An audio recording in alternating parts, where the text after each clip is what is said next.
หยอดไหนวะข้างหลังเลย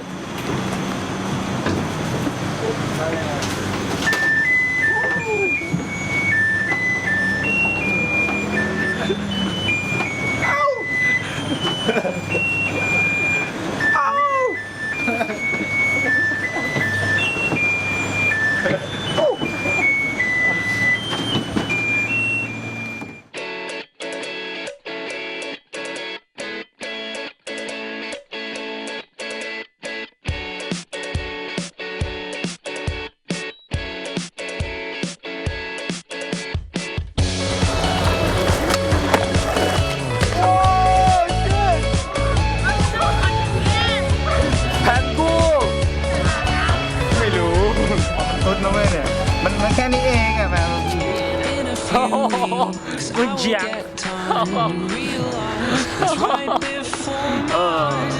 เก่งขาดสัตว์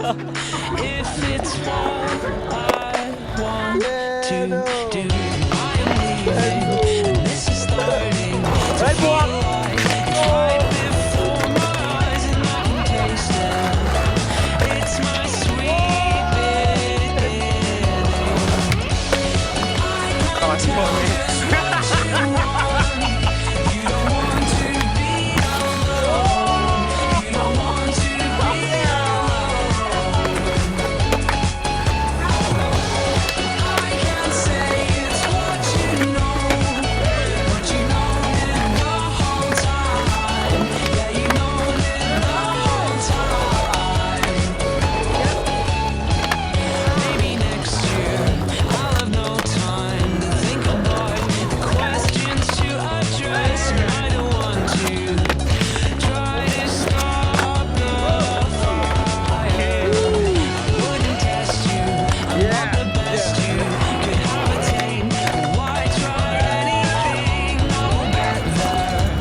ตาฉัน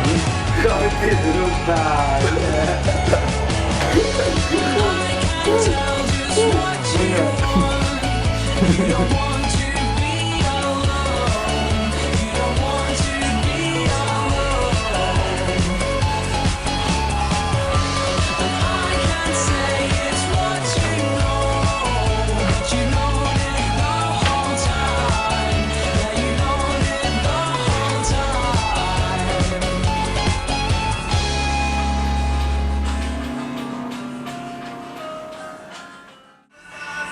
ติดแล้ว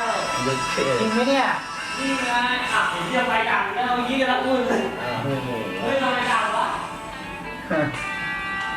พระบางรูปก็ทีวันส้มๆอย่างนี้เนาะชัวทีวันใหม่ทำวัดเช้าคนละยี่ห้อดูว่าเคยบวชเนรน่ะนี่ล่ะรีรำเดี๋ยวเราไปซื้อกระติกน้ำแข็งถอนครับจังซี่มันต้องถอนกินเป็นน้ำเปล่าเลยเฮ้ยเดี๋ยวจะลืมกล้องไว้เฉยเฮ้ยสายเรามันคอแป๊บเยอะโอ้ลืมเร็วนี่อย่างแบบโปร day in the right เว้ยอากาศหนาวนั่นนี่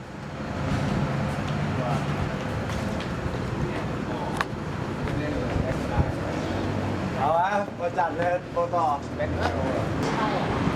เขาจะเชื่อดูอากาศมันฝนจะตกเพื่อนเนี่ยมันมาไอ้ยี่นี่ว่าโอ้แต่สี่ท่านแข่งกันหนาแล้วแหละเพื่อนเดี๋ยวขับไป โอ้ยเกับ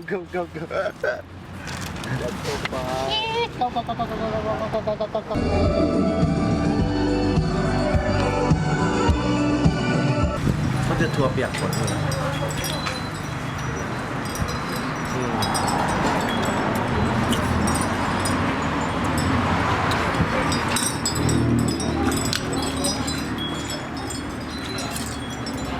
งาม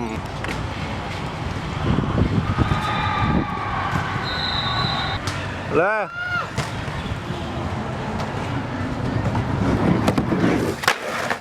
โอ้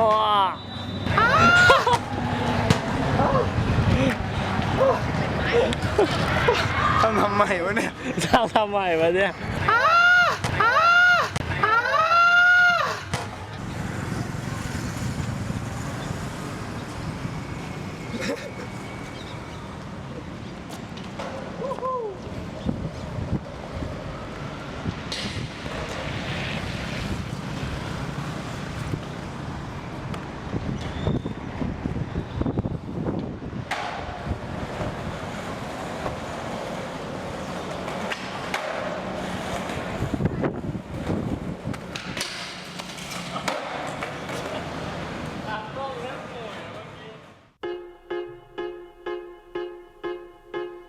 One is the loneliest number that you'll ever do.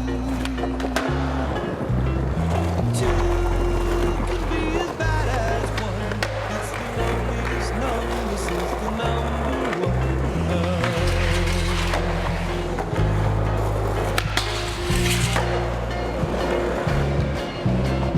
No is the saddest experience you'll ever know.